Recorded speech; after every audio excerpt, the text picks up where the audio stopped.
What is going on out there in podcast land? Welcome to Mass Faces and Secret Bases, all for just 75 cents. I'm your host, Mick Jamison, and with me, as always, are the extraordinary, effervescent Soroids brothers, Matt and Todd. How are we doing tonight, guys? I'm doing well. Doing well, thank you. And I'm glad they are here because, and I'm going to be very, very cliche right now, but you kind of have to be with what we're going to be talking about tonight. We are boldly going where no man has gone before, and we are boldly going where I have never gone before.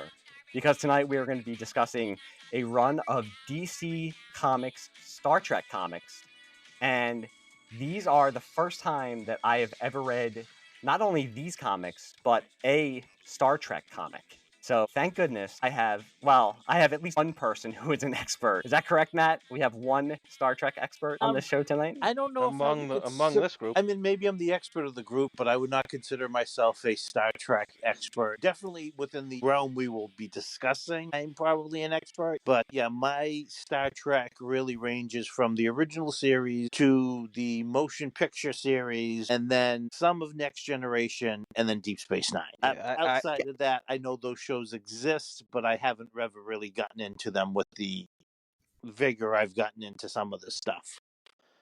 But this is my favorite. These comics take place during the era of the original cast film series, which is my favorite era of Star Trek. And before we get into anything, I want to, just let people who are into Star Trek comics, if they're not aware of, there is an excellent podcast that's been running for the last 13 or 14 years, maybe even longer, called the Star Trek Comic Book Review Podcast, where two gentlemen named Donovan and Ken have been exhaustively covering every Star Trek comic book that has ever been published.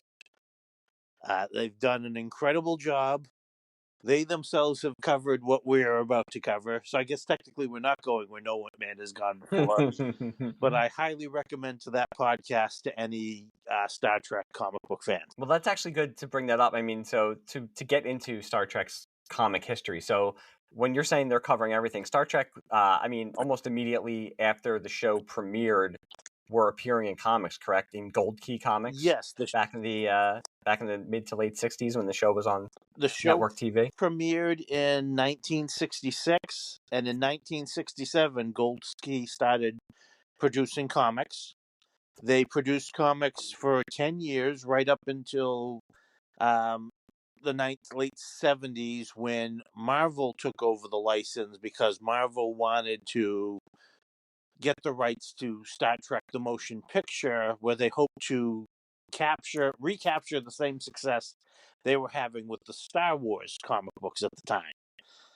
Now, a misconception is that the motion picture was a failure. It made money. It was very successful. The fans were there for it. They were just disappointed by the movie. And so Marvel only published 18 issues of the comic book. And then when Wrath of Khan came along, nobody wanted to license it because of the, lack of success they had with selling, comic books based on the motion picture.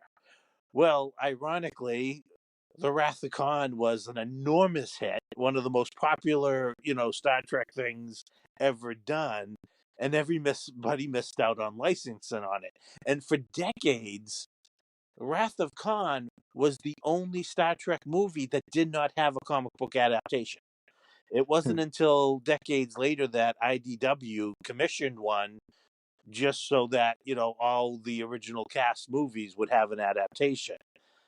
But because of its success and the knowledge that a Star Trek 3 was coming up, DC Comics jumped on board. They licensed the comic book to take place during the eras of from shortly after the Wrath of Khan, where the first issue takes place. We're not talking too much about it, but the first issue of DC Comics Run has a stunning George Perez cover that has everybody but Mr. Spock on the cover, because, of course, Spock was dead and not quite buried at the time. And for the first 8 issues, there's no Spock taking place. Well, there's the flashback story where Spock's in them, but for the first 8 issues that take place before the Search of Spock, it's a Spockless Star Trek comic book. Then they adapted the Search for Spock. Spock returned to the comics, and there was a Mirror Universe saga, which we will cover on this podcast at some point.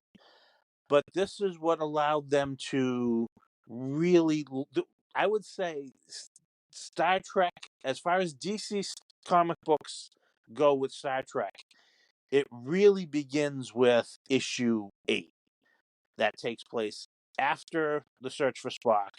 And that really kind of will define where most of Star Trek went from that point on. Because, again, at this point, there's no next generation. The only Star Trek that has existed was the original series, the animated series, and a whole bunch of comic books. So yeah, and I was going to say, and to get into a couple of the things you were just talking about. I mean, one, as you bring up Star Wars, like with Marvel first having licensing Star Trek. I mean, and me joking around in the beginning, I grew up, and we're all around the same age. I grew up as a Star Wars kid. I never disliked Star Trek. It was just something that I never got into. I always found it a little bit drier than Star Wars. So movies, comics, I was always more a Star Wars person. I knew about Star Trek, and I think it's to Star Trek's credit that even someone like me who I've never seen an episode of the original series, but I know about these characters and I know like the traits of these characters. I can read these comics and understand what's going on with it. But also, what you're bringing up is especially the stories that we're going to be covering, where DC was continuing stories from movies, and we're going to discuss it. But there was some house cleaning and retconning that had to go on with these run of issues that we're going to be talking about. And I think that was something. I mean, I read a lot of the Star Wars comics, and they kind of had to go through the same thing. I mean, like you were just talking about, where if you were publishing comics after Wrath of Khan, you can't use Spock because he's dead. A lot of like with Star Wars, when the comics were published after Empire, unless you tell a flashback story. But yep. Fortunately for the writers of Marvel Star Wars, while they didn't know what was going to happen in the movies, they did have a liaison at Lucasfilm to tell them not what was going to happen, but at least what they shouldn't do. They knew ahead of time that, like, okay, don't ever have Luke and Darth Vader meet up in any of your stories, because that will contradict what we're going to do. They at least had an idea of what direction they shouldn't go in. Whereas for Star Trek and DC Comics, like I said, starting from issue 8 all the way up to issue 36, they are telling stories that take place between the Search for Spock and the Voyage Home. Now, a lot of people listening may be thinking, well, what's the big deal with that? But if you know Search for Spock and the Voyage Home, the Voyage Home picks up almost immediately after the end of Search for Spock, and there was really no room for several years worth of stories where Admiral Kirk is commanding the starship Excelsior, and Captain Spock has his own command on the science vessel Syrup. The issues we discuss tonight will be Len Wein going above and beyond to make sure that the DC Comics continuity fit in with the movie continuity. Yeah, it's a fascinating look back at a time. I think now, with IPs that are out there, everything like down to the most minute point is there's probably, a thousand people looking into it and making sure that everything lines up and everything, everybody knows where this is going and what they need to put out there to the public. But this was a time where they probably were like, okay, well, we just have this comic that's being published, go ahead. And then like you said, they kind of had to figure out like, oh no, okay, no, we need to make this like fit in with what's going to happen, because there's nerds like us who probably would have been sitting there looking and saying, wait a minute, this, I don't understand. This doesn't make sense. Why, So yes, Len Wein, and we'll get into it as we go through these issues. The Herculean task of of this whole run is just one big no prize of making everything line up and get ready for a movie that was going to be coming out as right after these issues were hitting the newsstands. And he could have taken the easy way out and just had like some sort of time travel or time anomaly wipe it all out. But he didn't want to wipe out all the work and storytelling that had gone on for, over 20 issues. Mhm. And I think that's commendable. So we will technically be starting with issue 33, which is not part of the story that retcons the DC Star Trek history, but it's a very interesting issue because it will lead into that. But this is also the 20th anniversary. This issue came out on the 20th anniversary of Star Trek. And believe it or not, there was not a lot of Star Trek merchandise floating around in the late 1980s. So if you're a Star Trek fan, this is an interesting issue to have. But it's also an incredibly interesting story because it celebrates the history of Star Trek all in one oversized issue. Yep, and it also, I mean, and it's referencing back to two of the more famous Star Trek episodes from the TV series. Yes, the season episode 1 episode, Tomorrow is Yesterday. Yep. And it's even got a little blurb in the corner box of the direct edition that, join the new voyages in this special issue. And it really does, oddly enough, if you'd never read a DC Star Trek comic prior to this catches you up to everything right before they retcon it all. Yeah, I mean, and again, like talking to somebody like me who, as I said, not a big Star Trek fan and had never read a Star Trek comic. So I was literally going into this totally fresh. And I mean, you're talking about the cover. I think we should talk about the cover, which was cover dated December of '86. It was $1.25. So yeah, it was a special oversized issue. This is a great cover. Jerry Bingham, I think Jerry Bingham is very underrated. I mean, I know him from Batman Son of the Demon, and I love his artwork in that. This cover is like a total like superhero Star Trek cover. I think, Matt, you had said on we were talking on Facebook, and you said Captain Kirk looks like he's ready to like pop Wolverine's claws out of his out of his hands on the cover.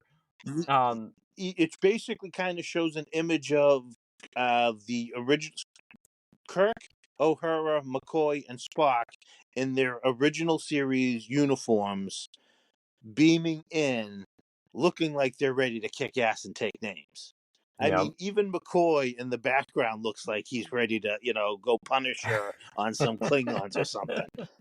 And I think it's always with Star Trek comics, it depends on the artist, because you can always get hamstrung and hung up. You have to draw the images to look like the actors. And sometimes it can look, I think, a little bit too staid, or it looks like you're drawing from an image that they're looking at on the screen just so they can get it to really look like the actor. But I think Bingham on here, you can tell who they are and they resemble the actors. But yeah, I mean, he has them in action poses and they look like they're ready to kick ass, like you said. I mean, it's a great cover. If I, as somebody who was not a big Star Trek fan, if I saw this on the newsstand, I would have wanted to buy this just from the cover. Yes, because also in the background and kind of a gray wash, we get the Starship Enterprise kind of flying over them. Then beneath them, we get, a vignette of the Excelsior and uh, Kirk and Spock from the motion picture era. Yep. And I hope vignette was the right word. No, I know. Yeah, I know what you meant. So the story, and I don't want to go into too much detail in the story, but Yep. it opens up. There's a beautiful splash page of the Starship Enterprise original series version, rocketing through time and space on its way back from the 1960s from the episode Tomorrow is Yesterday.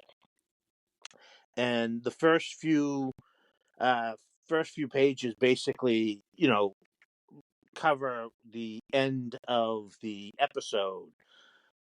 But here, instead of returning to their proper timeline like they do, they end up overshooting their proper place in time by 20 years, and they arrive in their own future that takes place during the time period of Search for Spock, or more accurately, a little after.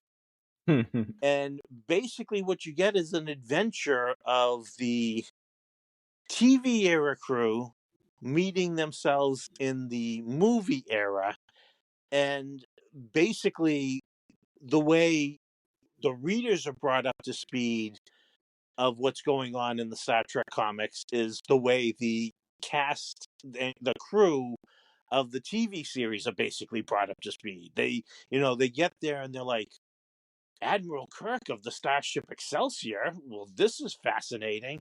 And they very quickly get over the whole, well, maybe they're doppelgangers, maybe they're from a mirror universe.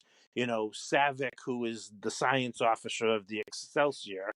And if I go by how she's drawn, it's the Kirstie Alley version First, yeah. of Savick, immediately, allays all fears that no, according to everything, they are from our universe. They're just 20 years in the past, which of course makes Kirk and McCoy all think like, well, if we traveled ahead in the future, how come we don't remember it? Hmm.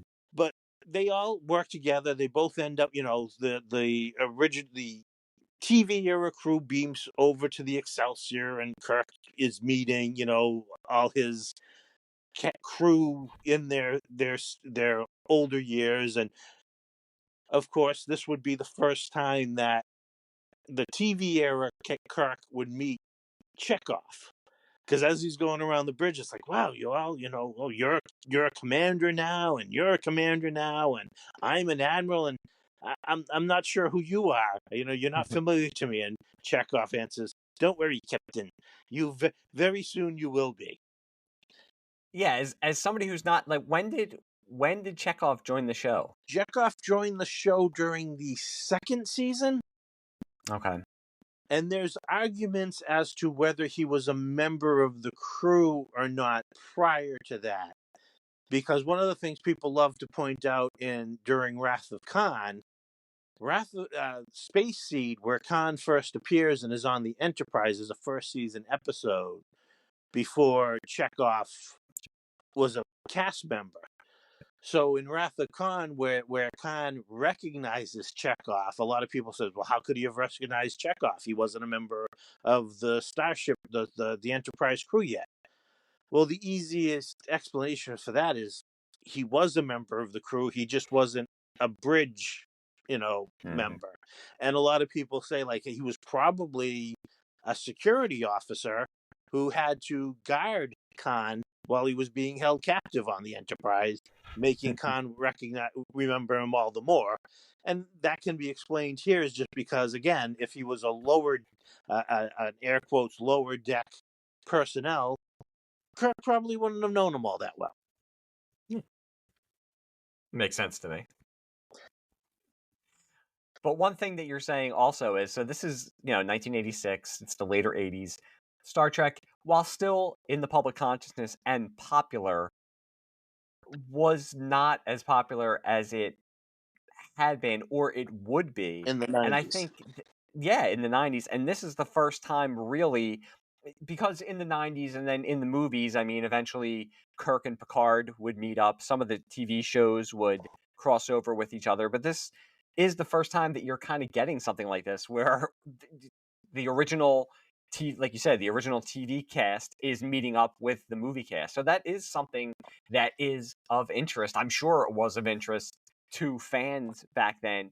And just reading it as somebody who is totally, who is just has a basic overview of Star Trek, it is fun to see, the cast interact and the past and future selves, um, seeing what they're going to become, and the little Easter eggs and all that kind of stuff And that is in there. it takes full advantage of the comic book format because Yep. at the time there was no way they could have actually filmed something like this. Hmm.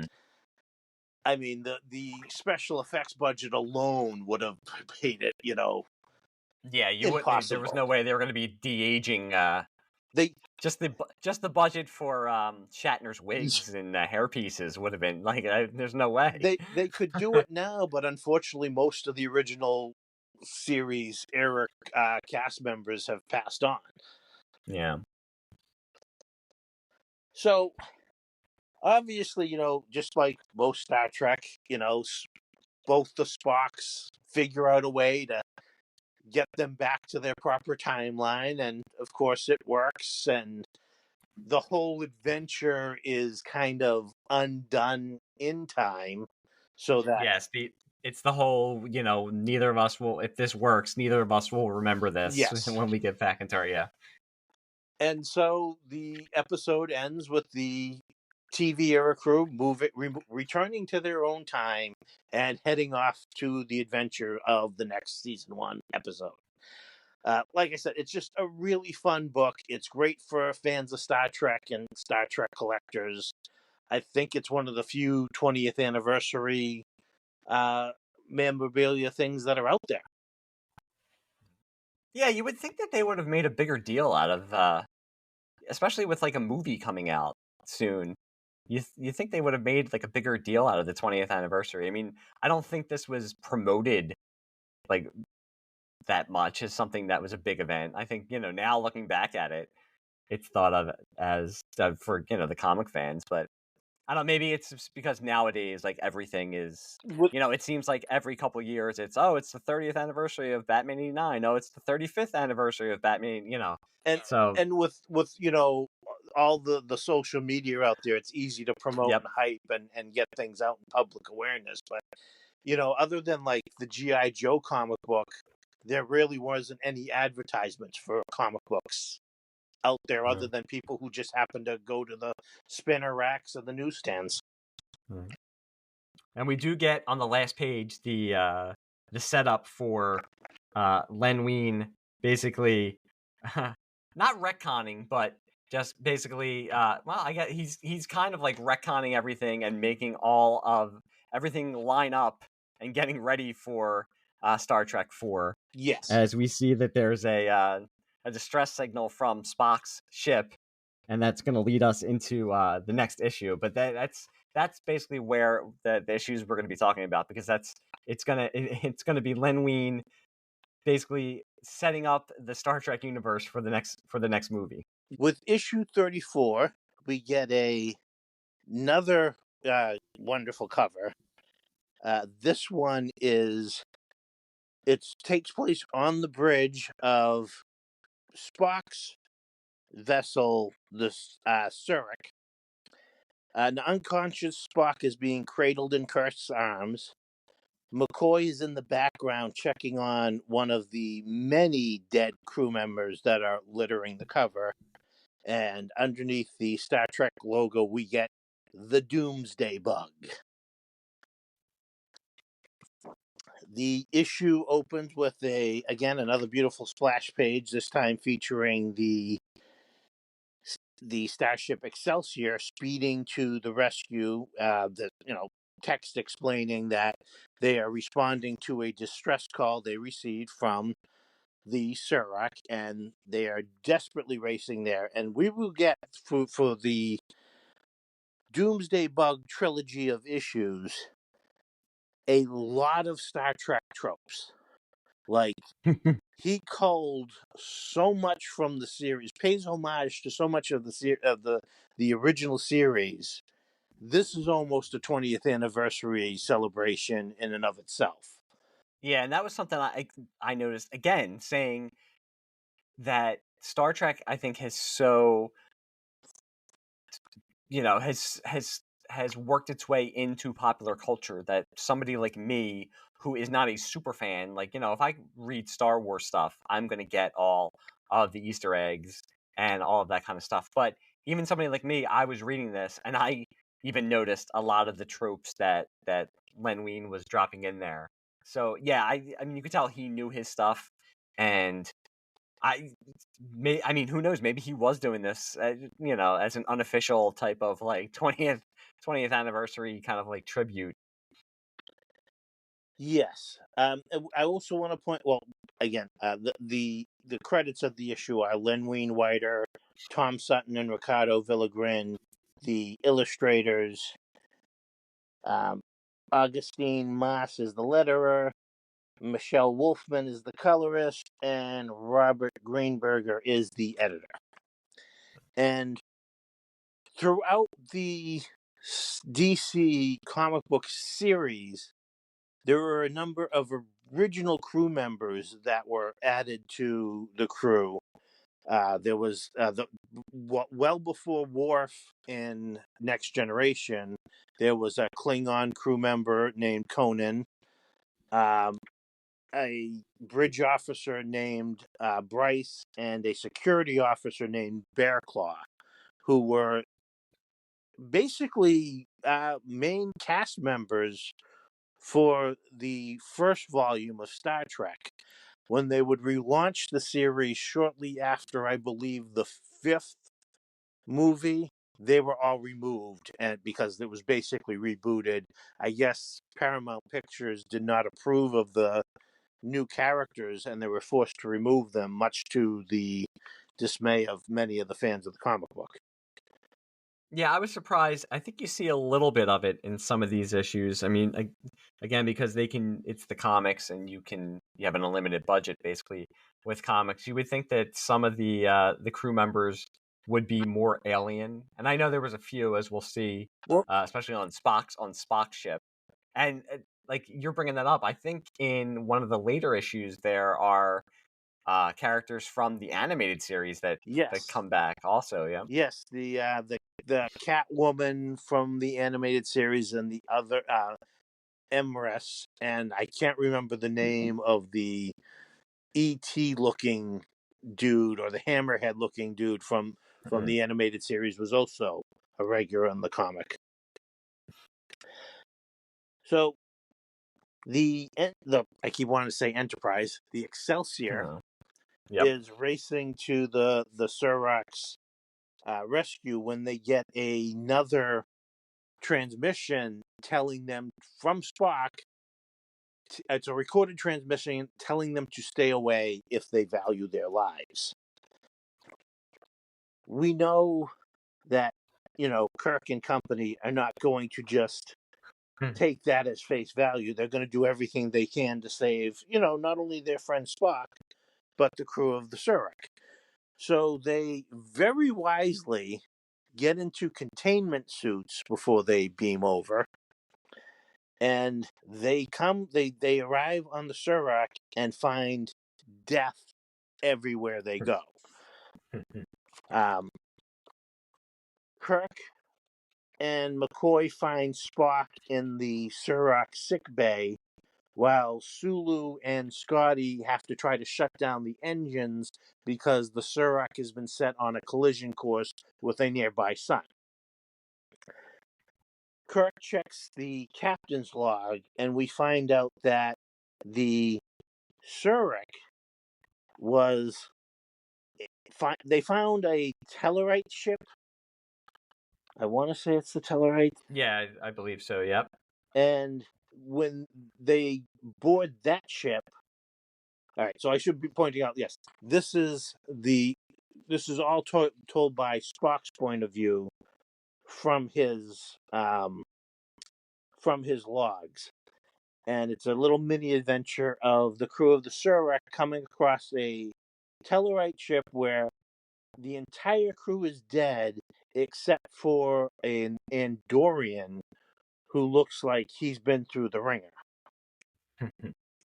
They capture the Andorian, beam him and the crew back to the Surak, and moments after that, the Tellarite ship explodes. Yeah, and can we mention now? You said, as Kirk decides to beam over to the ship, they put on containment suits. Who would have ever thought that Kirk would be the less rash captain? Because Spock, you would think that he would not go onto a strange ship where they don't know what they're getting into without maybe like some precautions. This was something that was kind of a trope of the original series where they would just beam down to planets willy nilly. It was later brought up in Next Generation that the updated transporters would screen out any type of virus Okay, yeah, that would make from sense. their But even system. even after they find everyone dead and they find the one Andorian and his decision is, okay, we're going to take him back onto our ship, and even before the ship blows up, you know what, we'll study the dead bodies, we'll beam them on also. It's like, Spock, what are you doing here? I thought you were the logical one. And there's an original series episode called Mary where they beam down to a planet and the crew is all immediately infected by a virus that had wiped out all the population that had aged past puberty. And so they're all, except for Spock, they're all dying because the virus isn't affecting Spock. But Spock points out, I can't go back to the ship because I'd be a carrier and I would carry the Okay. virus back to the ship. So we got to Hmm. figure out a cure for this before even I can beam back. So there was precedent for, caution to be had. So while Kirk and company is still over at the Surak, Uhura, who is in command of the Enterprise as the next senior officer with Kirk and Scotty gone, gets the message from Federation Starfleet that everybody is going to go to yellow alert because there are tensions with the Romulans. So that's a little lead into what will happen in the next issue. And I mean, again, now I know of the Romulans, I know more of the Klingons. So were the Romulans, was it like on and off? Was it just like always kind of like a tenuous kind of piece, and then sometimes they would be at war with the Romulans? Or so was this like par for the course? Or Yes, the Romulans, in fact, in almost every Star Trek movie, the original idea was the enemies to be the Romulans. But one of the producers or somebody along the line was worried that they knew a lot of people coming to see these movies wouldn't necessarily be familiar with the TV series and its history. So there was fear that, because the Romulans are almost identical to Vulcans, there was fear that people might misunderstand whether Spock was a Romulan or whether so they decided, well, let's make them Klingons. That way there's no misunderstanding what's going on. So the Romulans actually ended up taking a backseat to being the main villains of the Star Trek universe simply because they were um, an they were offshoot too of, close? of the Vulcan Yeah, they were. race. And I think like with this, we got to give it we got to, for the first time of many times that we'll probably be doing this, give it to Len Wein, where right here he's cleaning up. It's like, okay, we need to get Spock back with the crew, and we're going to get rid of all of the people who were on the ship that he was the captain of. So we're just going to wipe them out with a virus. So we're not going to have to worry about them anymore. Which is unfortunate because it was, there were a couple of issues where we got to meet Spock and his crew, and it was really interesting having this new cast of characters to meet and explore the galaxy with. Yeah, I think in this issue you could see Spock, and I think is it his like one of the lieutenants. He's kind of like, you could see there's a little bit of a possible like tension between the two of them, where she's kind of like questioning his decision making and Yes, his first officer was first not a officer. fan Okay, of Spock. okay, yeah. I mean, it comes out. You get that in the issue. So yeah, it does seem a shame for the sake of the story that he has to tell. They're kind of wiping out probably all of this character development they had going on for Yes, a bunch of issues. because when Spock gets back to his ship, his entire crew drops dead within 2 pages. And Yeah, this is a fast working virus, I'll tell you. Spock, being half Vulcan, is able to, stay on his feet a few seconds, well, maybe a few minutes longer. But he figures out, well, the Andorian that he had brought back has somehow escaped on one of their shuttles, and he struggles to get to sickbay. But before he does that, he sends a message to, the recorded message about avoiding the ship, and then he sets it on a collision course with a nearby sun. Yes, he does. He does stay conscious long enough to monologue about what he is going to do before he does it. And then passes out. And now, this leads to a question. At no point during this captain's log does the Surak send out the distress signal that they picked up at the end of last issue. Everybody drops dead way too quickly. Spock doesn't send out the distress signal. So who sent out the distress signal that the Excelsior picked up, and when did they send it out? Does the Andorian send it out before he escapes because he really doesn't want the virus to spread? I'm just trying to no prize it somehow. Well, again, it just, it doesn't make, I mean, even if Yeah, a it crew doesn't make any member didn't sense. understand that they shouldn't attract anybody else to the ship, it doesn't look, from the time you start feeling sick to the time you drop dead, doesn't allow for much you to do Yeah, much other than my skin and I'm burning up. Please, somebody help me. Damn, I'm dead. and I'm dead. So that's a little mystery that I don't think Yeah. ever gets cleared up. So Kirk and company, they decide, like, okay, we got to let the Surak, Sulu set the Surak back on the collision course with the sun. We unfortunately have to destroy the ship and the remains of Spock's crew for the safety of the galaxy. But we're going to put Spock in a containment suit, take him back to the Enterprise because we got to figure out what happened. And then we got to find this Andorian before he spreads this doomsday bug throughout the galaxy. Unfortunately, they're able to track the Andorian in the shuttlecraft, because the Andorian made a mistake and turned on its homing beacon. Yeah, but see, did he make that mistake? Maybe he did send out the distress signal, and he didn't. Maybe he didn't send. Maybe he didn't activate the distress signal by mistake. Maybe he wants to get caught. I mean, he doesn't seem like he really does want to spread this. He may not Trying, understand what he is doing, anyways. yeah, Right, But I was under the impression it wasn't on purpose. yeah, I just think the Andorian is an It unfortunate, hadn't occurred to me. victim, and is Right. just, doing what he can.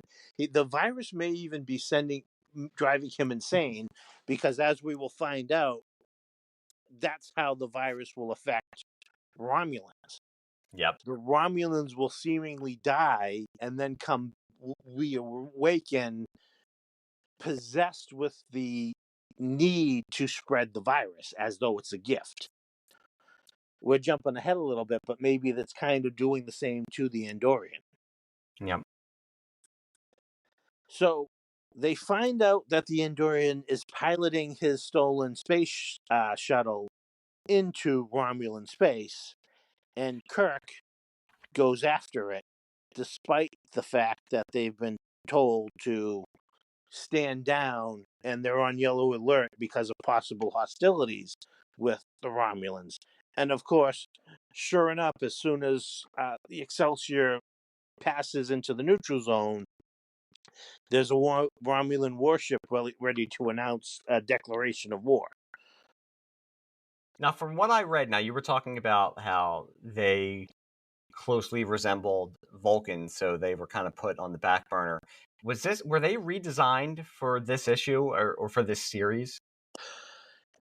No, not really. When they first appear in the season 1 episode Balance of Fear, they are shown to be identical to Vulcans. And I believe the history is that somewhere in the distant past, a group of Vulcans left the planet Vulcan looking for their own destiny and resettled on Romulus. But I could be mistaken in that it's the Vulcans that left Romulus to, because the Romulans are very warlike, and of course we know the Vulcans are the exact opposite. They're almost pacifists. So I could be mistaking it because there is an episode where Vulcan does say that in the Vulcans' distant past they were very violent and warlike. So it could be the Vulcans left Romulus to settle their more scientific and pacifist society. Okay. But yeah, the Vulcans are almost, I think, like 99.9% identical to Vulcans. But obviously, living on different planets for millennia would change their Sure. genetic makeup somewhat. The Romulan warships shown on the cover of issue 35 are straight out of that the original series. In fact, that's another thing that was, a lot of people will find awkward is that the Romulans and Klingons used identical starship design for one of their starships. Not the ones pictured here, but another version we would see later. They were designed. They're originally shown as Romulan, and then they even throw with a throwaway line in the original series, which Spock says, according to the databanks, the Klingons are now using warships of Romulan design. Basically, we didn't have the budget to create a new model. Yeah. You gotta love 60s science fiction television.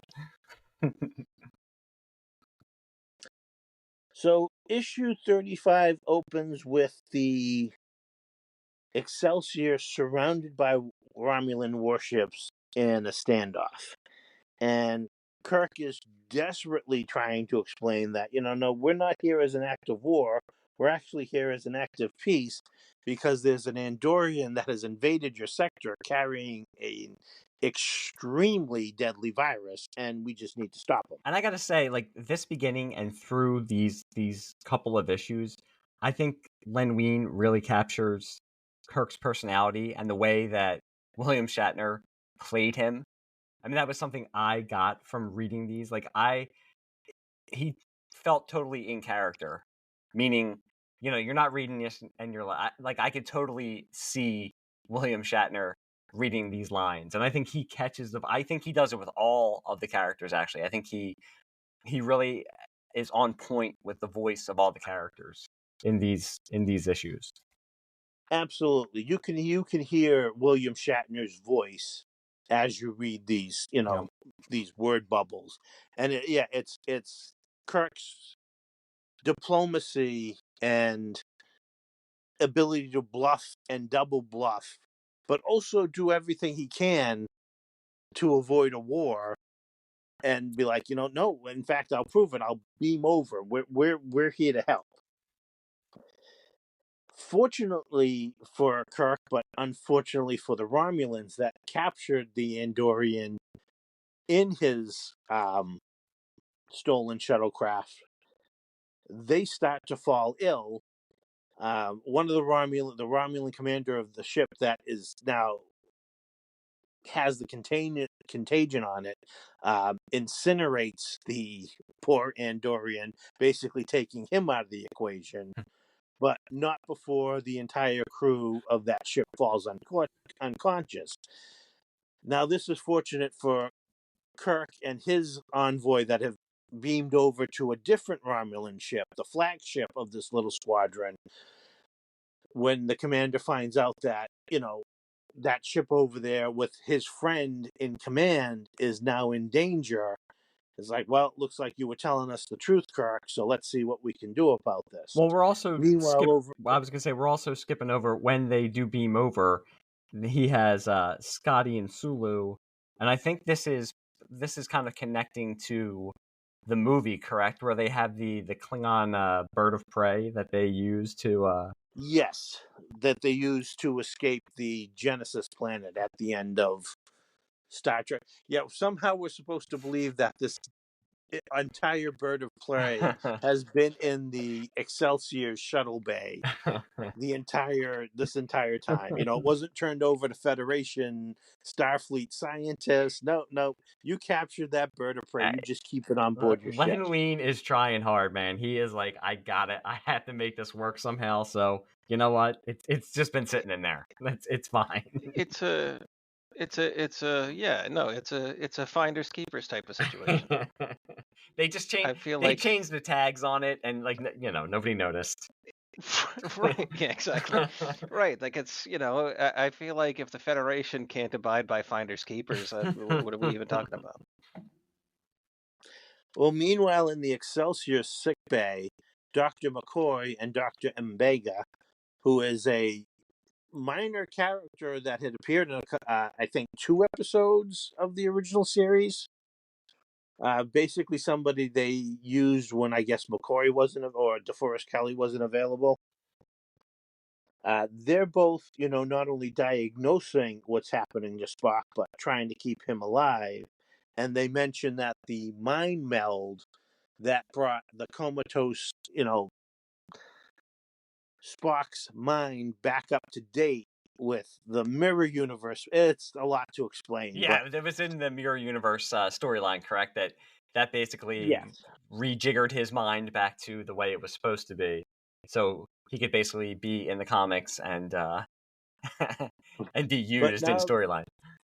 now they're basically explaining that's called being undone, because as we know, with the beginning of the voyage home, Spock will basically be, regaining his memories still.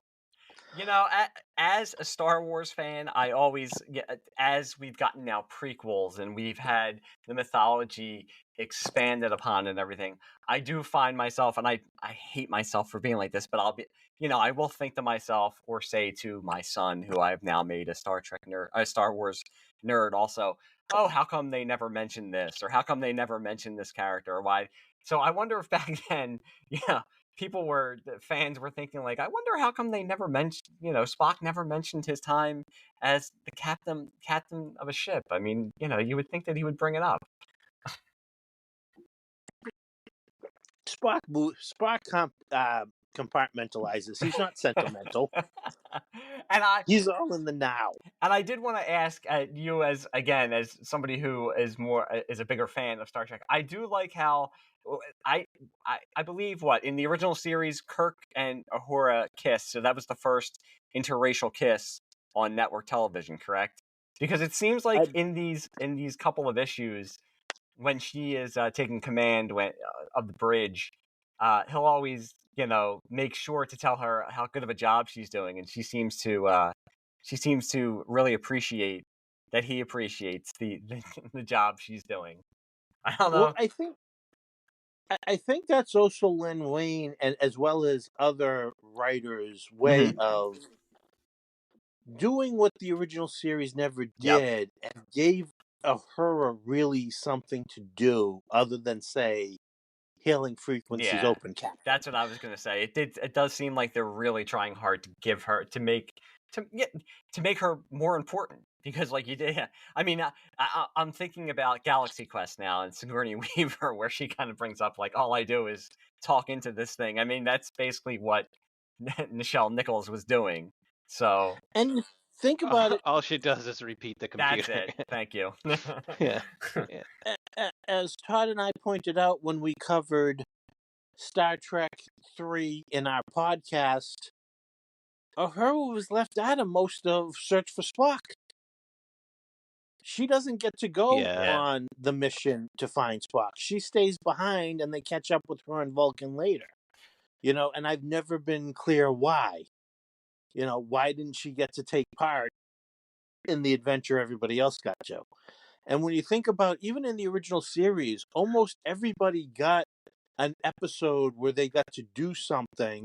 Of course, Kirk and Spock were always major characters, as well as McCoy. But, Scotty had a kind of an episode dedicated to him. Chekhov got to do a lot. Sulu and Uhura never really got the limelight. And it was, something I know a lot of fans were like, well, why not? And here, Len Wein and other writers throughout the series really made up for that. Yeah, it was. Also, No, go ahead. I was you gonna say it was just something I noticed, and you do notice that they are trying to give her something to do, and I appreciate that with Len. I mean, you have all these characters, and they are by this time iconic characters. So give them something to do. Let them do something instead of just.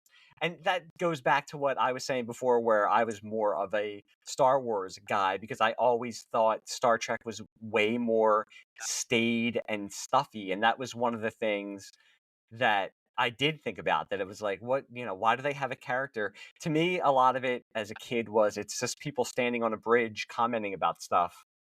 And I thought that with like Uhura, it's like, okay, she's like this character who basically is just pushing a button and talking, and that's it. And I'm sure other people felt that way too. So at least they're trying to give her more of a personality and show her importance. I mean, and we can get to that later with a later issue where she talks about um she mentions kind of the legacy that she has built with her time in the service. well, not I only that, if you think about it, Kirk's bridge crew are all of, higher ranks now. And Mm-hmm. you're really kind of wondering, like, why is a commander working at a ship's helm? He should be in charge of his own ship at this point. Mm-hmm. Scotty, I always let it pass because Scotty never wanted to leave his engine room. It didn't matter right. what rank they gave Scotty. He He just always loved the said, ship. Yeah. I just want to be in command of an engine room. I just want to be working with my hands, maintaining a ship. Whereas, like really at this point, Sulu and Uhura should both have their own commands. Mm-hmm. So I think that's another reason why, because obviously the fans want them in this comic, and Paramount is also, well, we got to keep them, and we know now that behind the scenes, William Shatner manipulated things to keep them, beneath his character as well. But yeah, it makes sense, and it's refreshing. It bothers me now that I think of it. We never got to see Uhura in a captain's chair Yeah. in live action. Yep. And I mean, I know, or at least as far as I know, canonically, she's relatively high on the command chain, or at least to take over the bridge. Well, She's like yeah, like fourth in place or something, right? Was that well, always the case? I don't know about in the original series, but here in the comic, she is. Yeah. When Kirk and Scotty are not aboard the ship, she's the next highest ranking officer. Right. Like when she took over, I was just like, oh yeah, that makes sense because I know she's relatively high. Like I know after like what Spock after Kirk, obviously, and like you said, Scotty. Yeah, like she was the next in line. So I thought that was pretty cool. Although But I just wasn't sure if that had ever actually happened. Well, so you just confirmed that it never happened live action.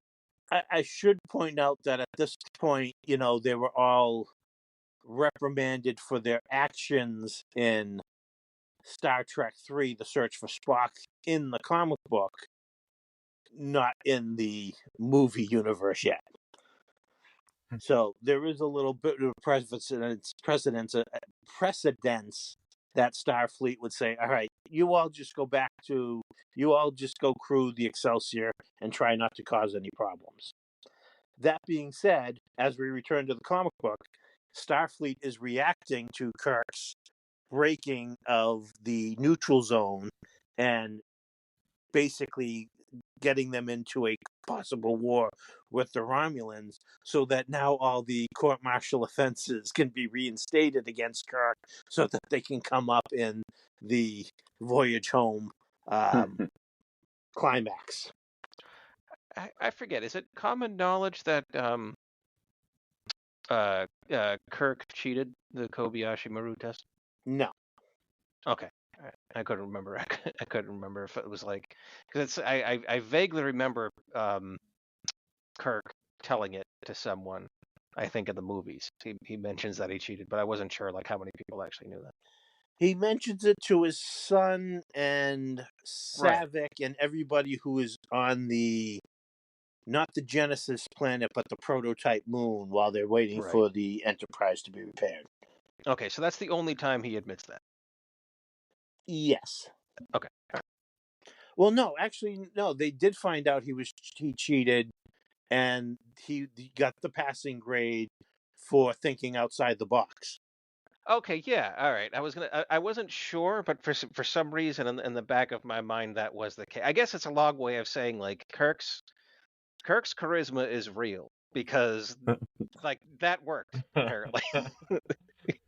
You know, Well, but you cheated too good. We have to give it to you. well, Like, but does it showed Starfleet Command that he wasn't the type of person that was ever going to give up, and he was going to do whatever it took to save his ship and crew. Oh no, it totally makes sense. But that's what I'm saying. Like that's that's Kirk in a nutshell. Like only Kirk can pull stuff like that off. Well, again, we end the issue 35 with the Romulans allying with Kirk to help prevent the spread of the virus. The Romulan ship that has been infected with the virus, those Romulans have all gone crazy and think that they need to fly back to the home planet and infect the rest of the Romulans with what they are calling a gift.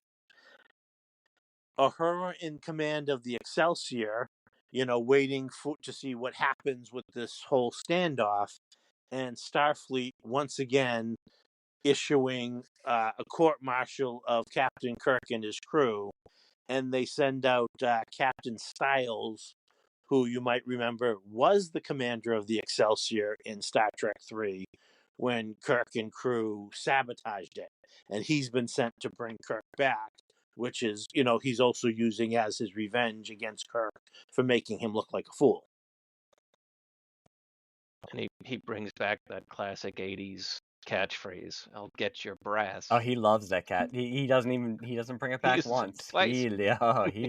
He loves that catchphrase. Yeah, absolutely. I almost I could picture in my mind the people behind him just rolling their eyes after Yeah, hearing that for I don't know how many they times. already have no time for it. They already have no time for him at all. So it's that they're just sitting there like, ah, this guy again. Because that's for sure not the first time he said that. Right? There's no chance No. that's the first time he And said he that. thinks that he Oh, is he thinks being it's amazing. that he is Yeah. like, oh my god, I am so cool. Like I this Yeah. they they are so They'll jealous love of this me. one. Yeah, like well, I'm gonna Yeah. drop this one on him again. Watch this.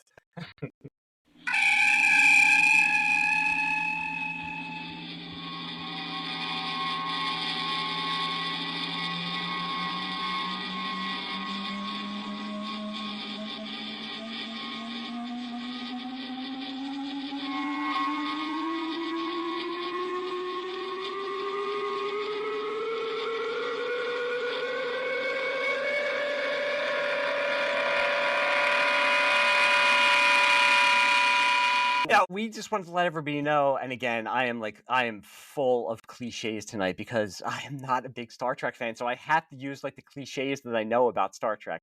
But we do have, and this was promised, we do have our special guest who is just beamed in, haha, yeah, I know, to the show. We have Zaki Hasan here from the Movie Film Podcast. Zaki, how are you doing? Hey, how's it going? Good. as you know, we are talking about Star Trek comics, specifically DC Star Trek comics from the 80s. So, what's your history with Star Trek as a franchise and Star Trek comics in general? Well, as a franchise, I mean, it's something I was exposed to at a very young age. I would say I started life as a Star Wars fan, and I remain a Star Wars fan, and I became a Star Trek fan.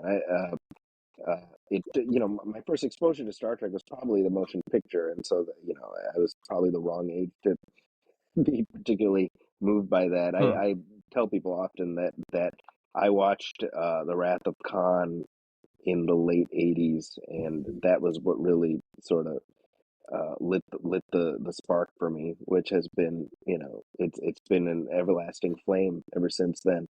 Uh, that the movie era, specifically the 2 through 6 era, is my Star Trek. The original crew are my characters, but specifically from the movie era, and the comics, Volume 1 specifically. I've always had such a great affection for them because of just how just batty they are. I mean, the you were discussing earlier all the ways it's sort of they're trying to duck and weave through the continuity of the movies, and especially this specifically the Doomsday Bug storyline. How it's in desperate shape trying to rearrange the deck chairs, to quickly line up with Star Trek 4. I loved that stuff when I first read these, knowing full well, like I was young, but I was old enough to know, none of this counts, and I was just tickled by how the comics just followed their muse and told nutty stories about Spock being captain of the Surak, and the whole mirror universe thing and everything, and it even now, when I've got a collection of Star Trek comics ranging from the original Marvel run after the motion picture all the way through the when DC no when Marvel got the license back, so roughly about like a 20-year period. And the books I revisit the most is Volume 1 of the DC series. To me, it's complete nonsense in terms of even attempting to fit in canon, but that's what I love about it. Yeah, we were talking about it that they could have just gone the way of, these were happening in a different universe, or you wipe out people's memories or whatever kind of jiggity whatever they're going to pull to try to make it.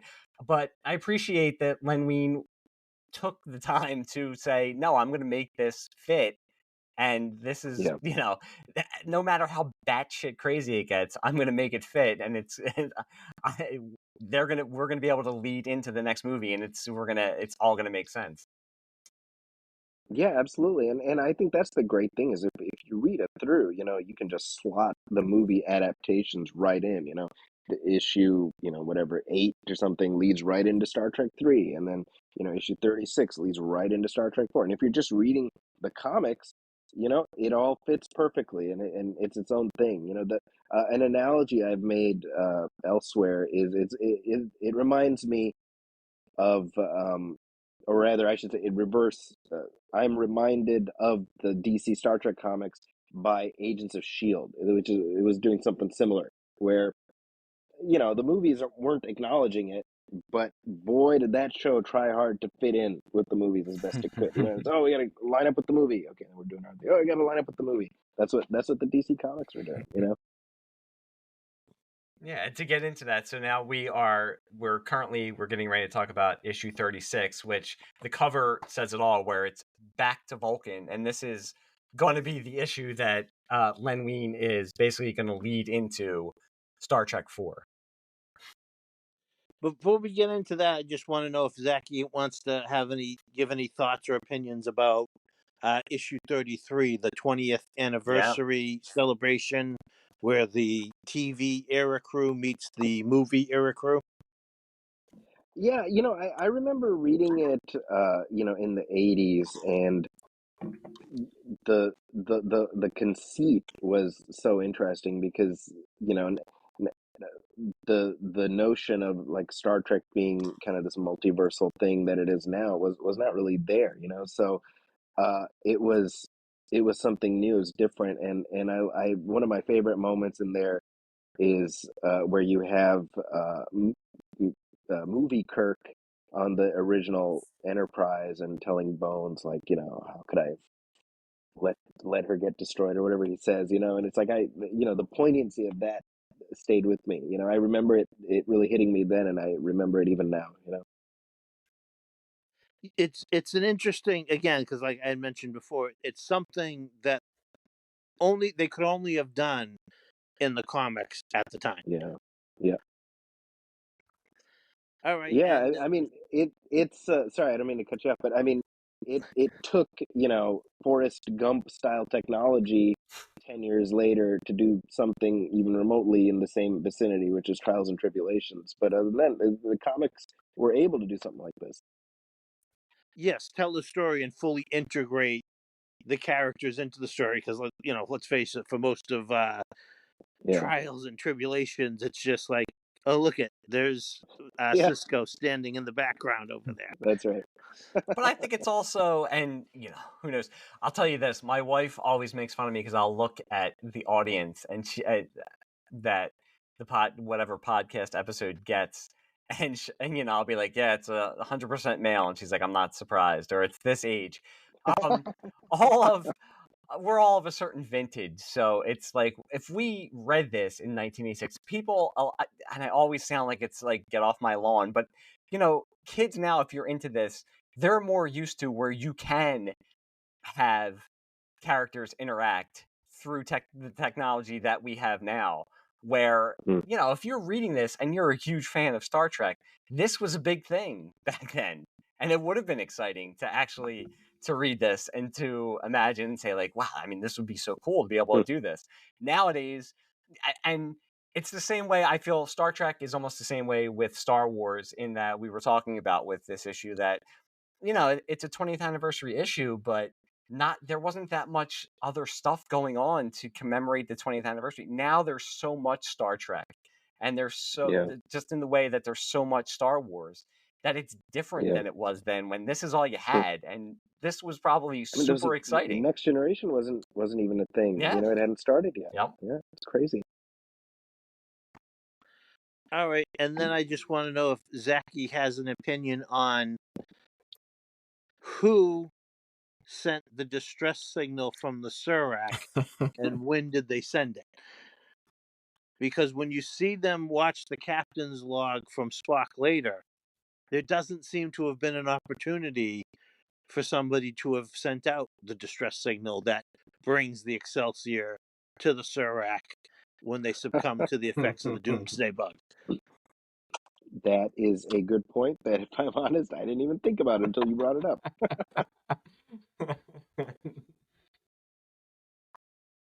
Okay, so Len Wein sent it. That's right. We can't even ask. I mean, R.I.P. Len Wein. We can't even ask the guy. So Maybe ask Roy Thomas if he has something to say that's right. about it. Roy Thomas will say that he did it and he came up with the idea for it. Iron Monroe was taking a trip to the future that weekend and saw what was happening. All right, we'll cross off Roy Thomas for ever coming on this show, and then Oh, Aw. All right, so before we jump into issue 36, the final entry of the Doomsday Bug trilogy, do you have anything to say about the previous two issues, or are we ready to go for it? well, one thing I'll say is the artwork by Gray Morrow is tremendous. I really, I like Tom Sutton in terms of the consistency he brought to this series.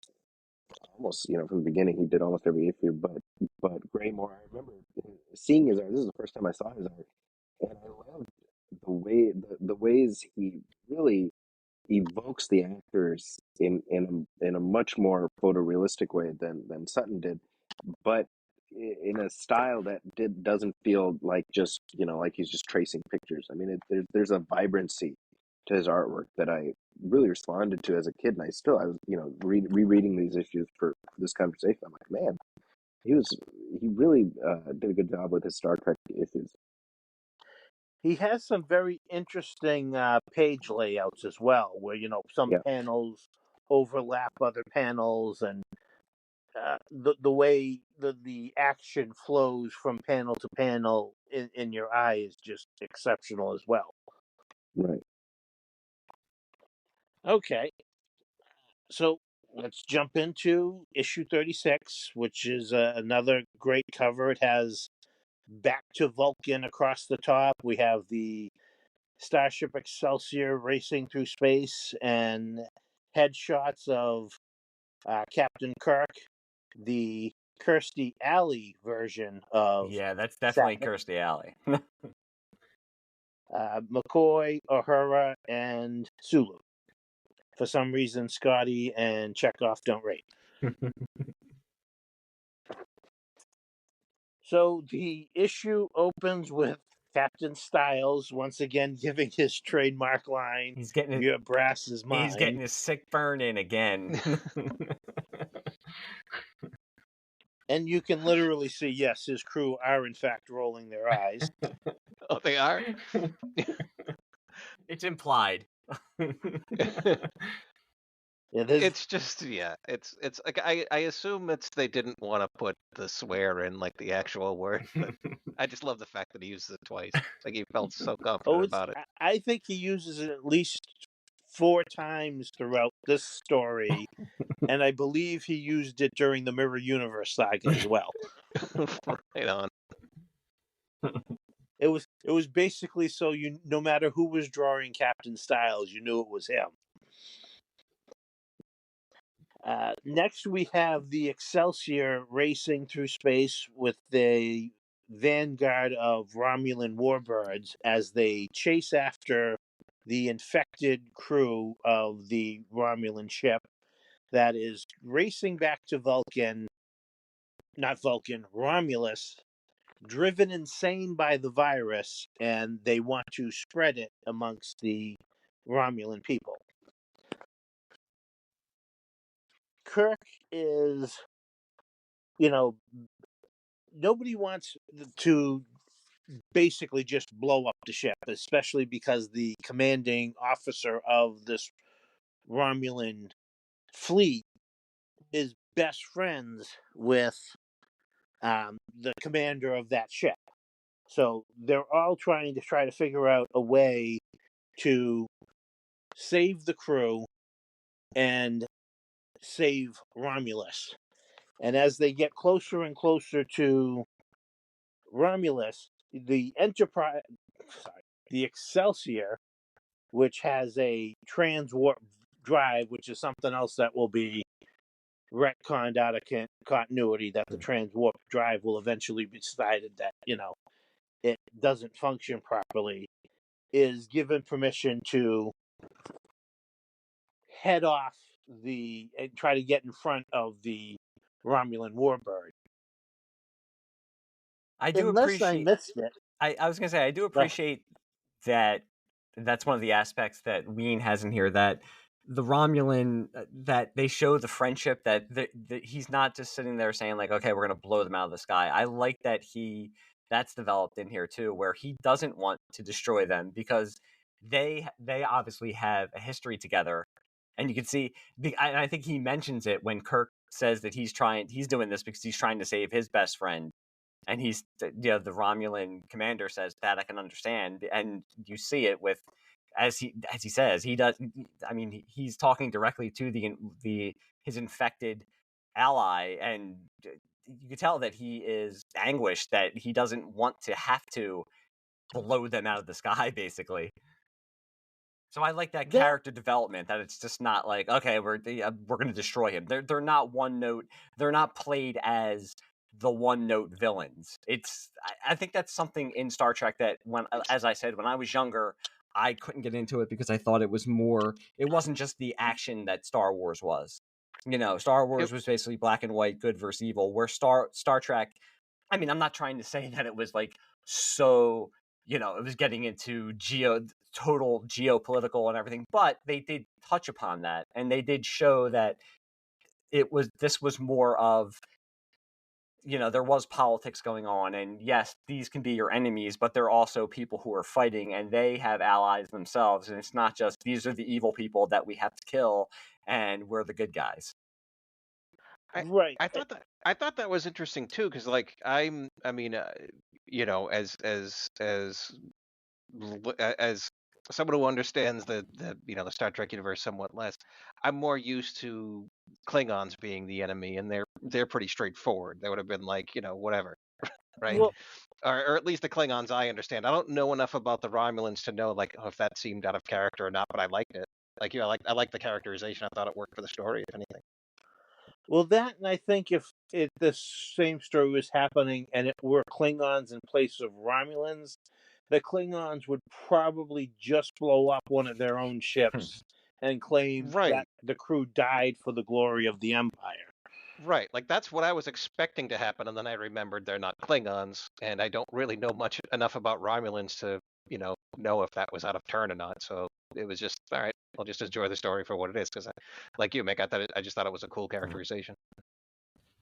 And their willingness to work with Kirk and the Excelsior crew, because again, they're aware that this is bigger than any petty, rivalry between the Romulan Empire and the Federation. This is about the survival of, well, the universe if this virus goes any further. They're trying to save the people of Romulus. So the Excelsior gets there ahead of the Romulan fleet, but the problem here is there's a Federation starship suddenly appear in the orbit around the Romulan homeworld, and they're like, we're under attack.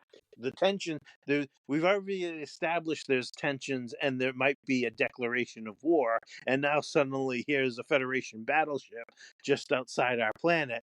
So now the Enterprise, I keep saying Enterprise, the Excelsior has two problems to deal with.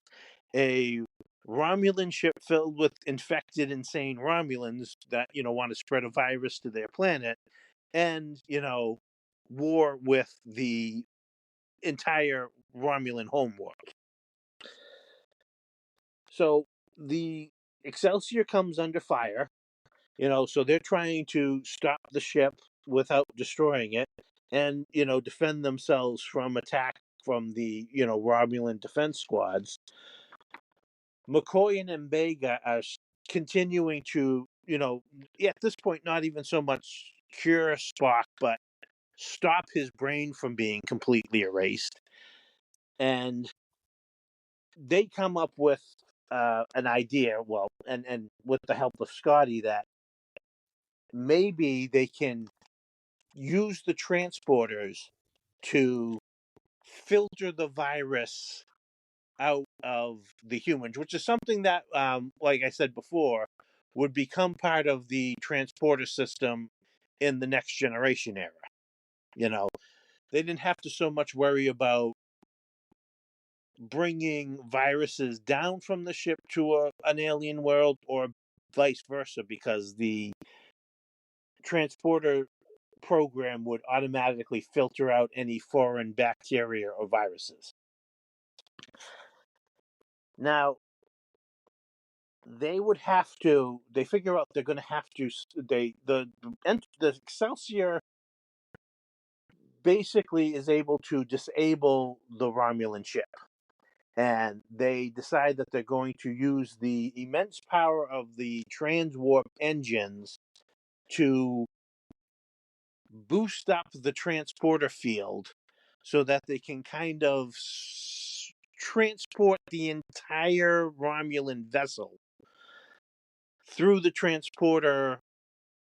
I don't know what you call it, but basically transport the virus out of their bodies. Yeah, it's almost like a huge gateway that they're gonna kind of put them through. Yeah, I wouldn't know how to exactly describe what they're doing, but yeah, basically. Well, they do it and it works. And while everybody's congratulating each other, the Romulan commander is also very grateful with Kirk for saving his friends. But now they're like, well, McCoy's like, okay, so we have the virus, the doomsday bag, and it's in this little container. And the Romulans are saying, like, well, now you have this doomsday bug that could be used as a weapon against my people. And Kirk's like, yeah, you're right. So what I'm going to do is transport it over to you. That way we as Starfleet don't have it. But I'm also thinking, well, didn't you just give a Yeah. powerful weapon Yeah. to Yeah. the Romulans? I couldn't believe that when I was reading it. Listen, I'm like, that's a hell of a solution. It does, it is a show of good faith, but you're basically giving a weapon of mass That's destruction to one of your To a fairly bloodthirsty enemy Yeah. you're nearly at war with. And I do like that he says, like, well, here, we'll give it to you and try to find a cure. I mean, didn't they basically just find the cure Yes. for it? Okay. Right. I just wanted to make sure. There was literally no reason to do that. But the other thing, too, is the virus isn't lethal to the Romulans. It's lethal to humans. Does So this if anybody's been given a doomsday weapon, it's the Romulans. right? It seemed to be like they were trying to tell a story here with the way that like the virus infects certain species than others, because it doesn't outright kill the Romulans, for example. It turns them into almost like a cultist or something. So does that pay off later? Because I only read the handful of. As far as I know, I don't recall it ever coming back in the comics. It never comes back. Oh, okay. So now the Enterprise is returning back to Federation space, right into the hands of Styles so that he could get Kirk's brass. But when they get there, they find out, wait, what's this? Kirk and his command crew are gone. He's left a message. We had to take our comatose friend Spock back to Vulcan aboard the Klingon bird of prey that we captured many years ago so that he can be cured of this near-death experience he's had. And now I know that, and we all acknowledge that we will have to decide whether we return to Federation space to face all these court-martial charges of breaking quarantine, nearly starting a war with another, Federation enemy, and destroying a Federation starship. And giving them like a biological super weapon. Well, that doesn't come up because that didn't happen. But it is a super weapon the way the Genesis device could have been used as a super weapon. Right. Thank God for Kirk's charisma, because I'll tell you. Oh yeah. Oh yeah, he can get away with anything. I mean, you're talking about the Kobayashi Maru. That is nothing compared to this is just one day on the job for him too. I mean, this is I want to see Kirk teaching that tactics class. So then what you do is you give them the super weapon in a blow that they'll never expect. But yes, this basically, the story leaves off so that it perfectly runs into continuity. Well, almost perfectly, but perfect enough to run into right the beginning of the Star Trek for the Voyage Home DC Comics book adaptation. And listen, I gotta hold on just real fast. That is for Len Wein. I gotta like I said, I gotta give it to him. He could have taken an easy way out, and he was like, no, Oh. no. It was a great fun read. It was one of the better. Like I don't, again, I don't know Star Trek backwards and forwards, but there are times where it's great, or at least fits my palate. And this was a heck of a fun story to read, and I didn't expect it to be so dark. No, like there's like death left. Yeah. Well, I mean, again, I did not expect it to get that dark. Len Wein's like, I gotta get rid of this of Spock's crew. There you go. They're going right into the sun. Sorry. And Oh man, he does it with a we shall blowtorch. never speak of them again. But Right. no, I mean, like I Right. said, I had before this, I'd never picked up a Star Trek comic. And I read them and then reread them Same. again. One, because I knew I had a podcast coming up, but two, because I enjoyed them. It was a great story. They were, yeah. That was a I lot of appreciate it it was a as lot of fun. science fiction, and as a comics fan, I appreciate it as a comic book team of writers and artists and inkers and stuff saying we have to somehow figure out how we're going to make this work. I mean, it happens with all kinds of comics, but it's just cool to see like this huge IP that's getting ready for a movie. And it's like, all right, we got to make this work, and we have to align this up. And like I said, Len Wein is like, I mean, do you know who I am? I like just watch me work. Hold on. I mean, they probably said to him like, "Len, like, don't just we'll figure something out. Don't even worry about it." He's like, "No, I got this." Well, and this was at the height of comic book readers and fans demanding that every issue kind of mean Mhm. something. This is where, like, people didn't want, like, well, I just read, I was here and I was a fan and I've just read the last, 25 issues of DC Star Trek. Don't tell me all those stories are just going to be erased and there was Right. no point in my reading them, because what's my point now if I to continue with the series?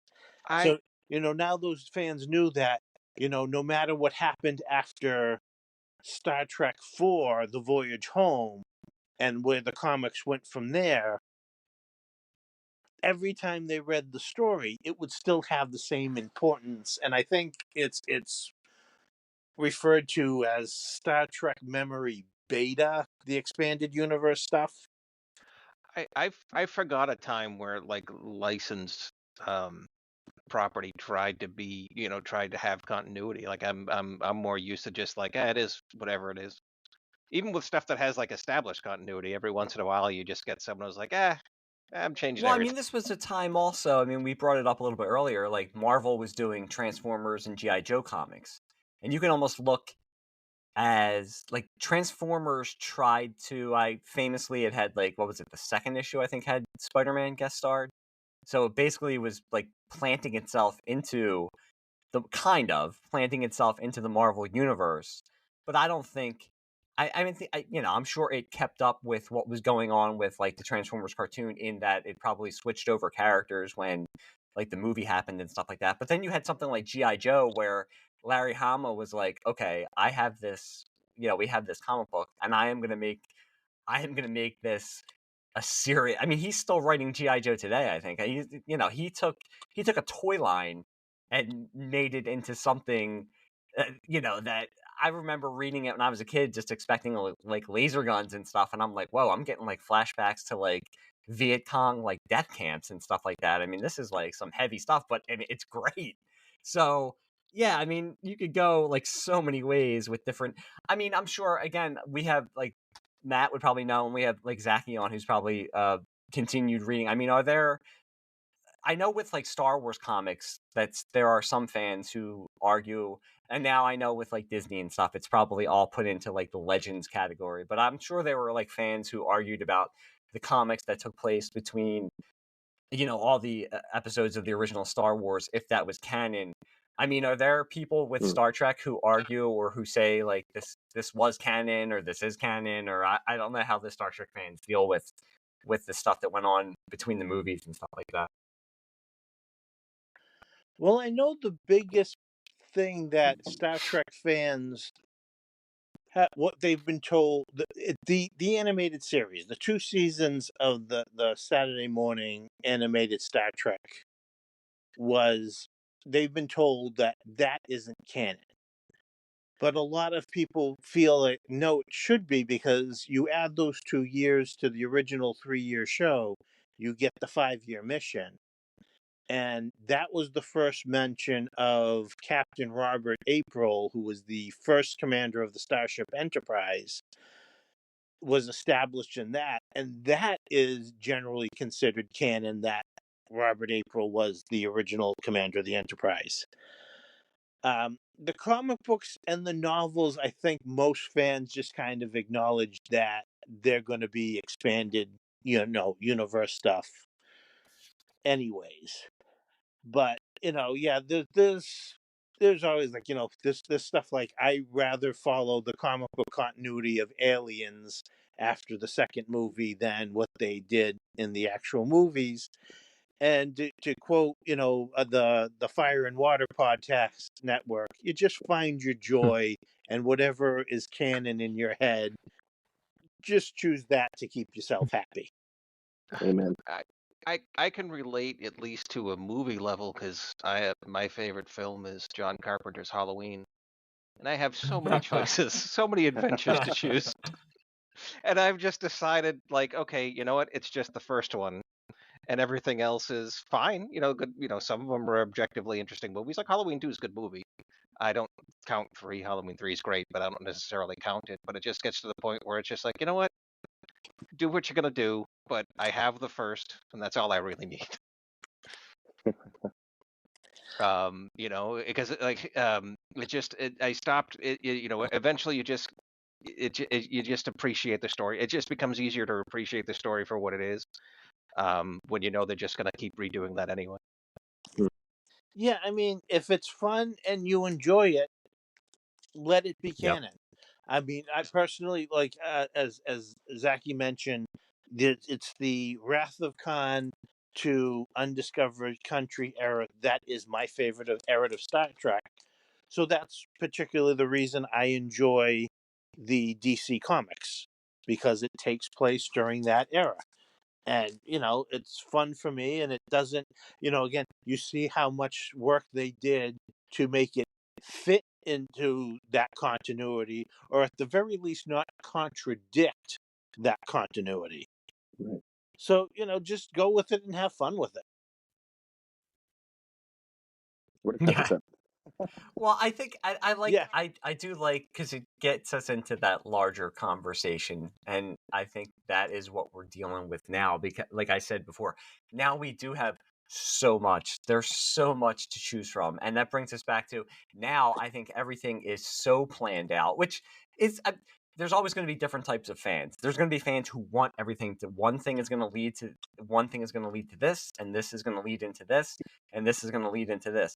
And then there are still fans who are arguing that because they want to know if Val Kilmer's Batman is still supposed to be Michael Keaton's Batman, and all that stuff happened beforehand. And like, we're all basically saying, whatever you want to be the continuity, let it be the continuity. It doesn't mean those things were destroyed. I mean, this went back to when Disney first bought Star Wars, and it was like, wow, that's all wiped out. Well, it's not really, because I can go to my bookshelf and still pick those books up and read them if I want to, and have a good time. So they're the only way they're going to be destroyed is if in your mind you're saying that they're destroyed. They're not. They're still there. Enjoy it. Enjoy the Right. story. And now everybody knows about multiverses. Now it's not just us who have read comics. So you know what? It's in some kind of multiverse somewhere. And anyway, these concepts are going to come up somewhere down the line because they're too good. They're too good to waste. They're going to be used somehow. So they're going to be integrated into the stuff you love. So just wait a little bit longer and you're going to get it somehow.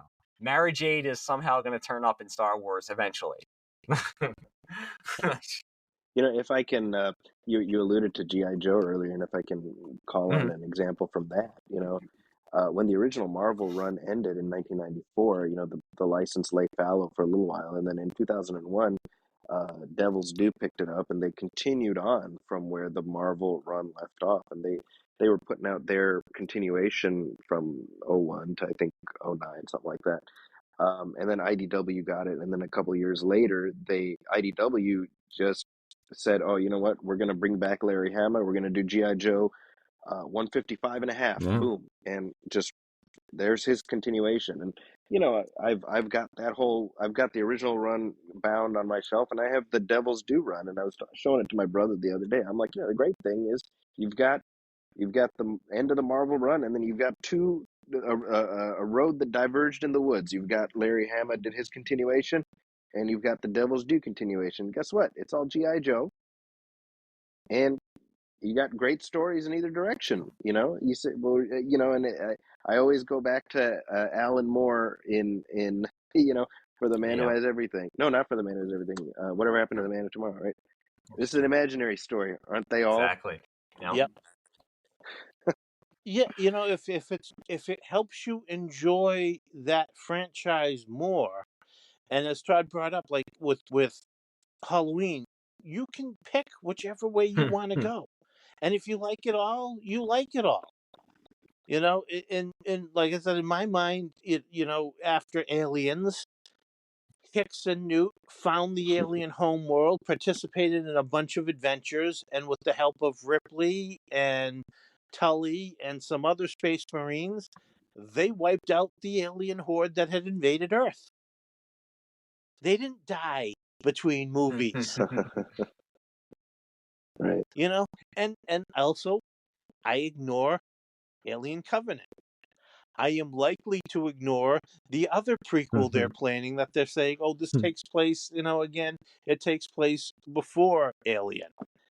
All right, fine. You want to go ahead and do it? Do it. But I'm not going to pay much attention to it. And that's the other thing is I don't get. Like, okay, if you don't like something, that's fine. But why do you have to bang the drum so Exactly. loudly and Yeah. like demand that they do something to abolish, like, Right. Just whatever? ignore it. Y- s- Yep. I Stories get retold exactly. all the time. Just it doesn't change the one that you Yeah. like. And if you happen to get another one that you almost like as much or at least like a lot, then great. Hmm. You know, that's fine. Tell more stories. I mean, there are times where it's like, hey, you could have just come up with another idea, but whatever. Just tell a good story. If I get a good story out of it, whatever. If it's canon, great. If it's not, whatever. I was entertained. That's all that ultimately mattered. Yeah, I was joking. I was I mean, joking earlier about like saying like, oh, how come they never mentioned this happening or mentioned those people? But it goes back to that people love these certain characters, and so they want to see more stories with them. So if you love these characters, you're not going to care how this fits into continuity or when this happened or yeah. Again, I keep going back. All of us as children of like the '80s, we didn't have all these cartoons that would continue things or all these TV series. So, when like an Indiana Jones book came out, I didn't care if it totally lined up with Hmm. how Raiders of the Lost Ark Right. ended or like what was going on. I just wanted to have another adventure with Indiana Jones, and that was all I was getting. So, you know what? I enjoyed it. Or I didn't enjoy it, and then I would move on to the next thing. But it didn't have to, everything didn't have to lock into place. Sometimes it just takes the one story that that makes you go, okay, all right, you got me. That makes you a little bit more receptive the next time.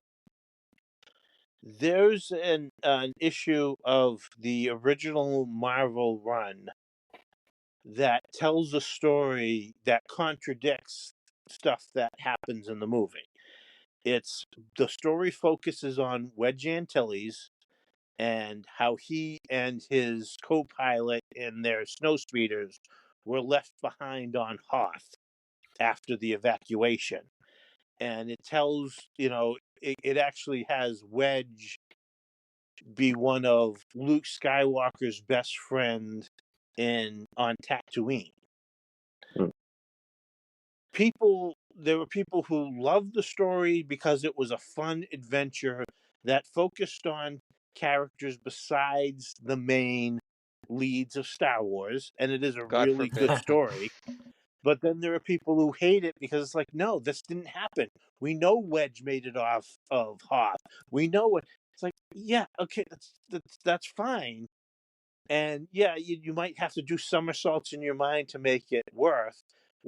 And but otherwise, you can also just say, okay, they called him Wedge, but what they meant to say is he was um, Tank, Mhm. who is one of the characters Luke mentioned, and not Wedge. If somebody were to go in and just re-edit the story, it would have been fine. Yeah, I think what a lot of fans forget is sometimes we're the obsessives, but there's also a 8-year-old kid who just wants to pick up a comic or a book and enjoy themselves. And they don't care how this is fitting in to the greater continuity or the greater story. They just want to be entertained, and that's your next fan right there. So they don't care. They just want to have fun, and they don't care if it's Wedge and he, got off Hoth. They just want to have a cool story to read. Yeah, and again, you can just ignore it. The Terminator series has gone off in so many different directions, but because its basis is time travel, it does all fit into one continuity if you really want to Right. make it. Every Right. time they sent If a robot back in time, it changed history and it changed their future. Right. If there's any series that gets like a free pass to reboot itself, it's Terminator, because it's like built into their own lore to be able to do that.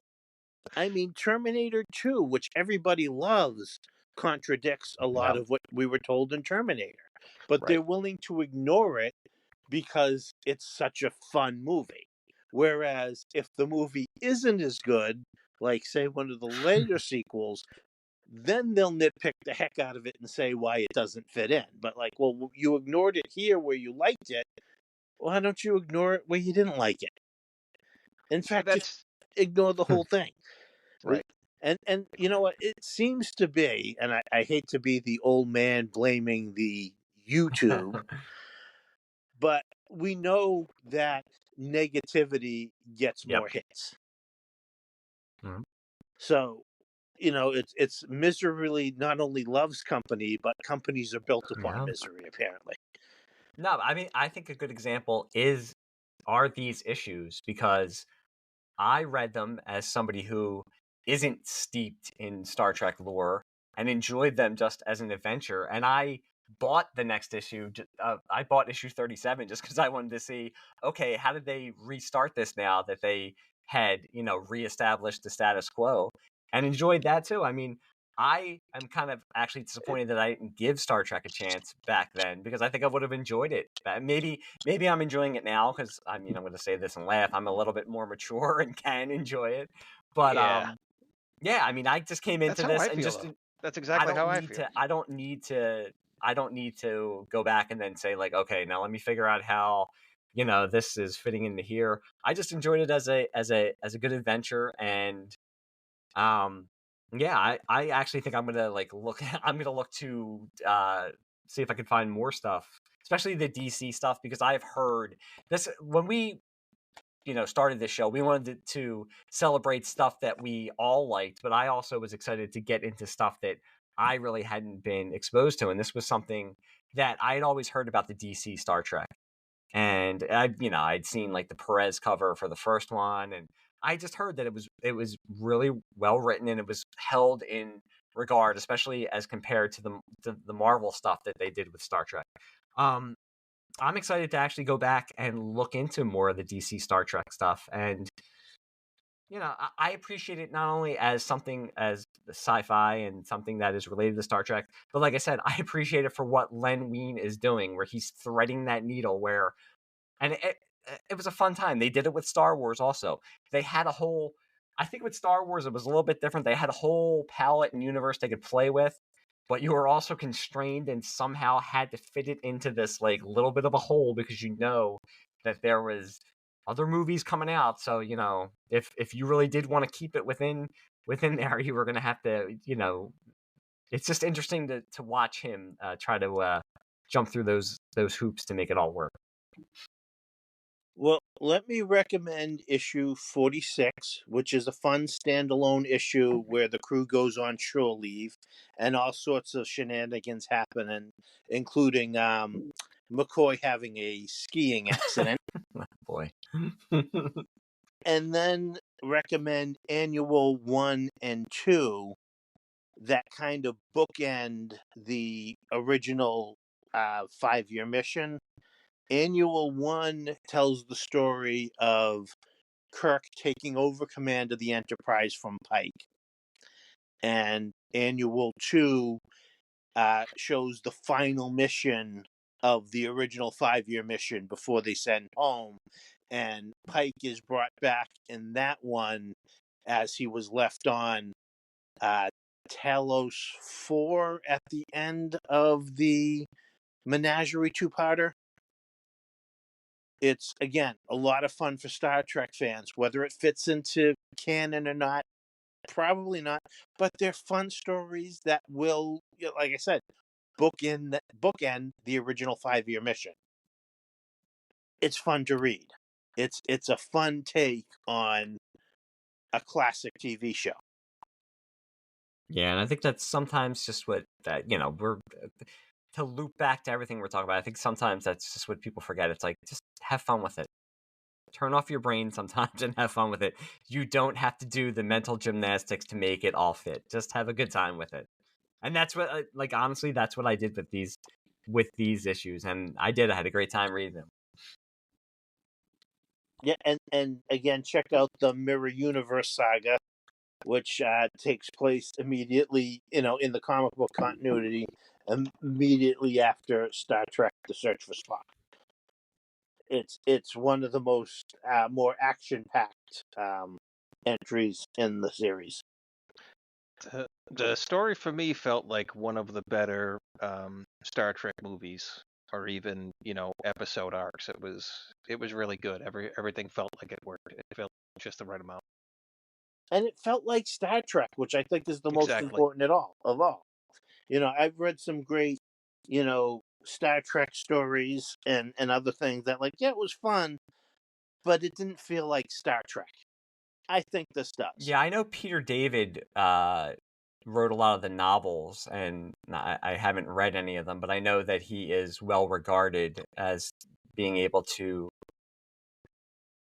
get the voice of Star Trek. I mean, I feel like Len Wein, I don't know if maybe Matt, you or Zaki know, I don't know if he has ever been interviewed or they had talked to him, if he was a fan or had mentioned that he had been a long time fan beforehand, but he seemed like he knew, he was able to, like I said earlier, I mean, he really does capture the voice of all the characters. I mean, nobody feels like they're out of character. And it feels like Star Trek. It doesn't feel like it's trying to be something else. I know, and again, this is coming from somebody who's not a super fan of it. I know that there were complaints with when J.J. Abrams did it, that it didn't feel like Star Trek.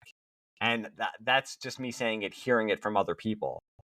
So I don't know if Len Wein, being, he was of that generation, I'm sure he was probably watching Star Trek when it was first aired. So this might have been something that was like a dream come true for him. I don't know if he wanted to, I think he wrote some of the original Gold Key, correct? That was one of his, I think it might have been one of his first jobs in comics. Yes, he was definitely a Star Trek fan. I believe it was a assignment he actively sought. Like, he wanted to write for these Star Trek comics, and yeah, he did write for some for the Gold Key as well.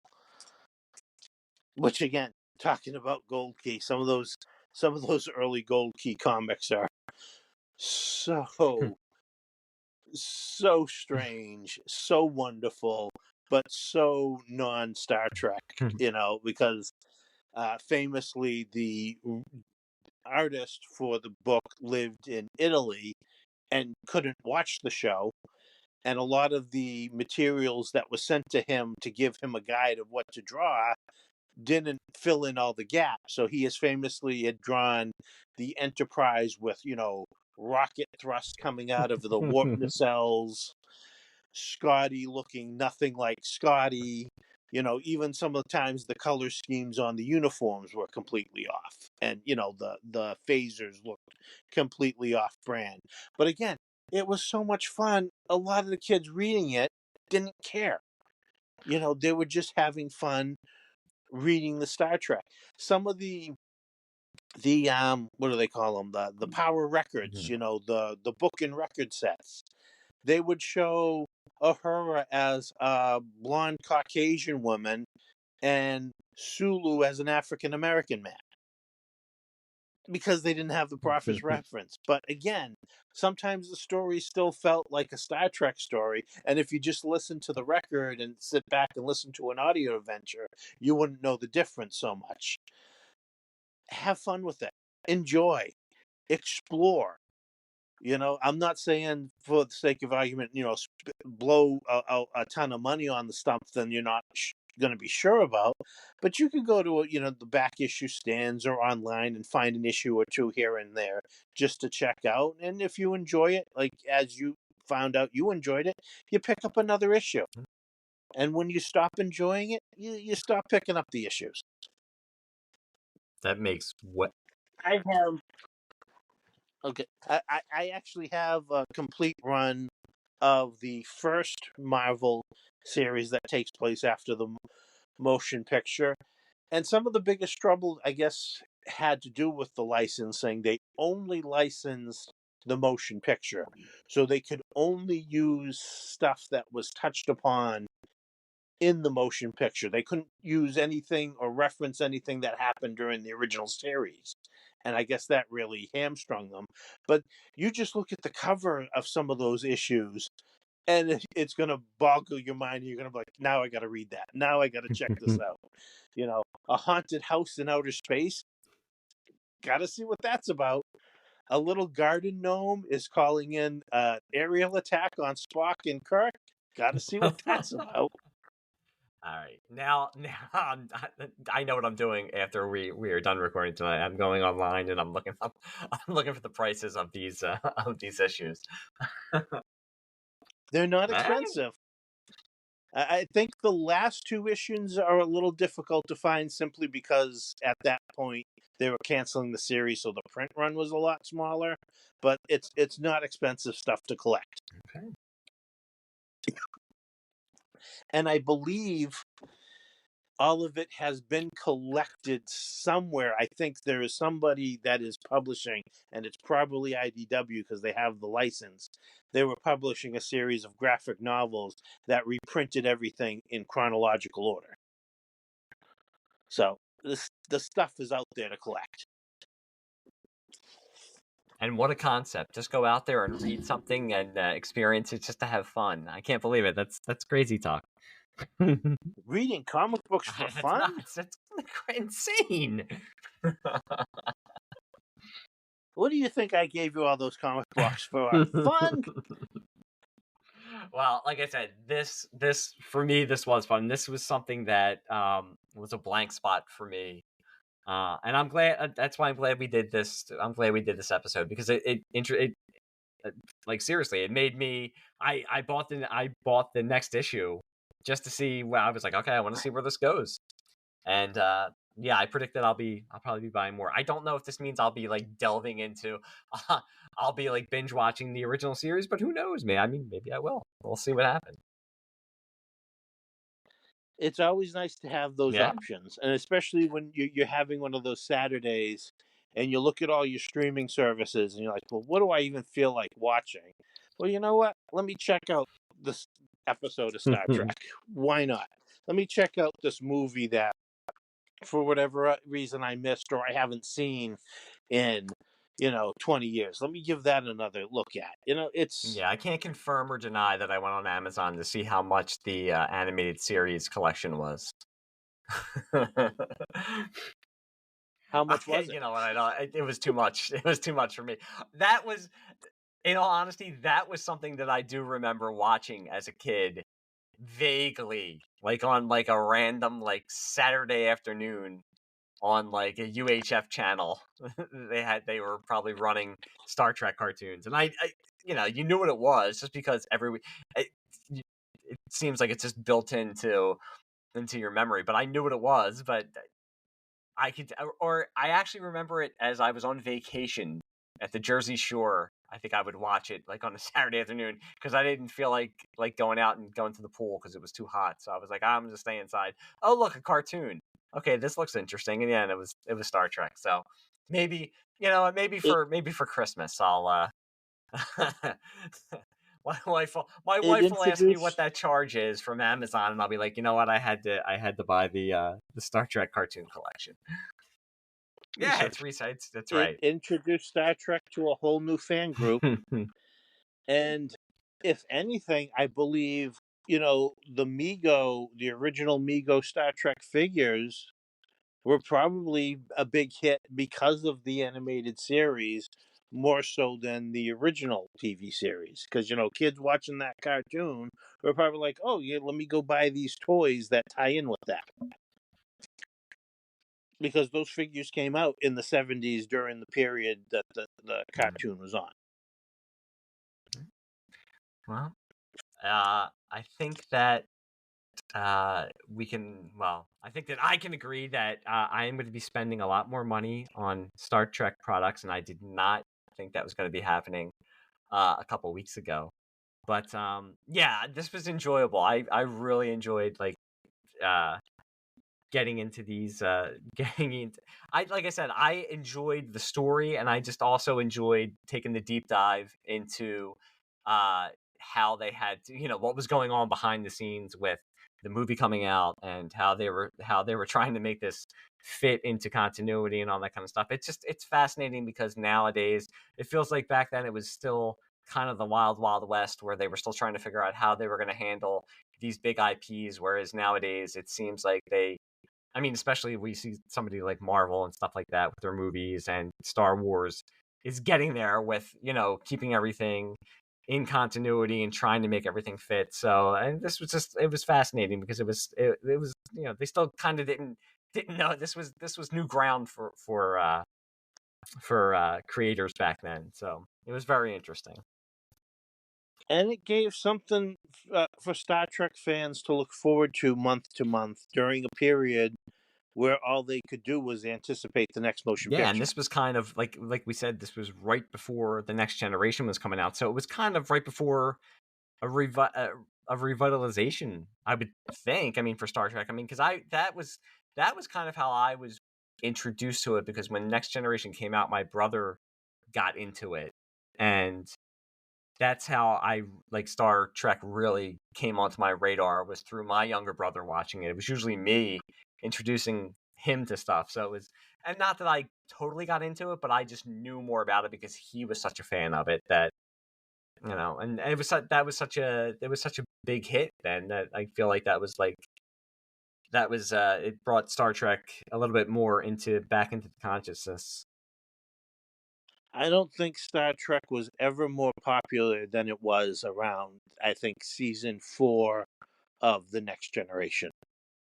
Because everybody was, people who usually weren't into science fiction were tuning into, Next Generation and becoming fans of that show. And, that's when Paramount was finally able to launch their own network, something they had planned to do back in the 70s with the Star Trek Phase 2 before it became the motion picture. The popularity of Star Trek made them know, like, okay, people, if we launch this network with the Star Trek show as our flagship show, we'll be able to, bring in viewers right away. That is the power of Star Trek.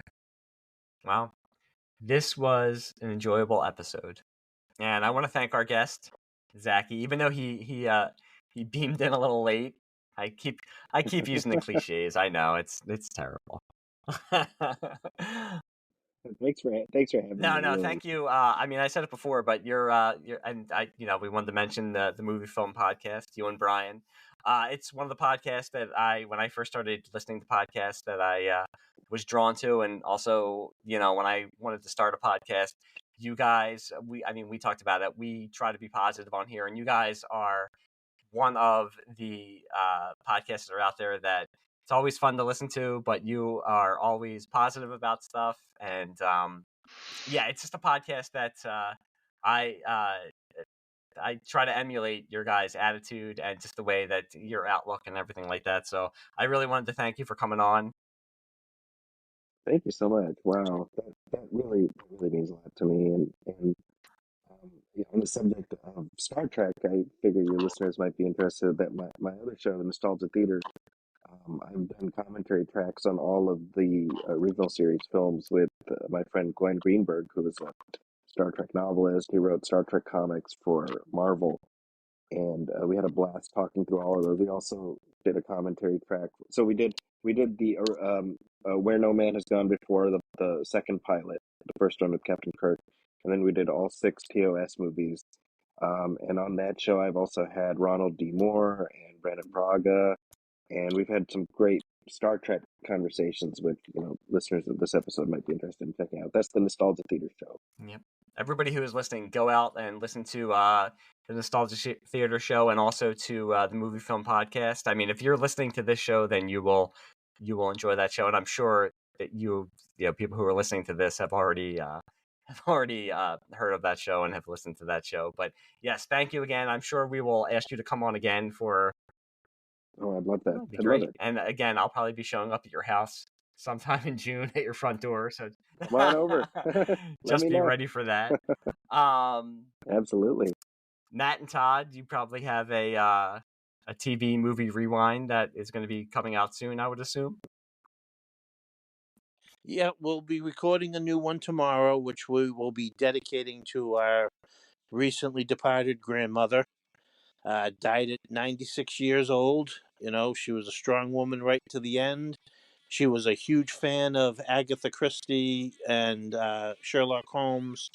So we will be doing Evil Under the Sun, starring Peter Ustinov, and dedicating that to I her. can't wait to listen. Also, I want to again shout out the Star Trek comic book review podcast with Donovan and Ken. They've covered hundreds of Star Trek comics at this point, and they're still going because the comics are still going. Yeah, and as for me, Matt, you might get that Young Guns episode of the Nice Guys podcast. There might be a new episode of the Nice Guys podcast coming soon. I'm not going to promise anything, but there have been rumblings from the underground that there may be a new episode coming soon. As for us, I believe our next episode is going to be The Revenge of the Living Monolith, correct? I think that's going to be our next episode, yeah. Yes. I hope so, because I have it sitting, I'm actually looking at it as I'm recording, so I'm probably going to be reading that tonight. So I hope that's the next episode. But if there are any comics or comic series or miniseries or anything that anybody out there would like us to cover, please shoot us an email, and I'm going to give you the new email address that I have on there, because our old email address was like so long. It was terrible. Our new email address is facesbases1, so it's facesbases and the number 1 at gmail.com. Please email us. Tell us you love us. Tell us you don't love us. I mean, I'll cry if I read that, but I mean, I just want to read email. We are on Facebook. We are on, I will not call it X. We are on Twitter. We are on Apple. We're on Spotify. We're not on Google anymore because I don't think they have podcasts anymore. We're on Amazon for some reason and YouTube. So you know what? Give us a listen. Give us a watch. Give us a review. Give us a 5-star review. That would be awesome. And we will talk to you soon. See you out on the back issue bins. Wow. Give me your analysis of what the public's fascination is with Star Trek. The Enterprise and that group of players. I think the people are fascinated by a variety of things. I think they like the science fiction. I think they like the action and adventure. I think they like the plots. I think they like the underlying philosophy. I think they like the fact that it is science fiction attempted. There's an attempt in making this science fiction absolutely truthful so that it's suggested that there's a future. And people say, my goodness, you mean we don't blow ourselves up in 5 years? There is a future. There is a hopeful note. And all that said doesn't yet begin to touch why Star Trek is a hit in callow terms and something else isn't. It's undefinable. Because if it could be defined, and if it could be analyzed, and if it could be written down and said, all right, well, these are the elements, and this is the formula for what the hit is, why, everybody be doing it. At least 5.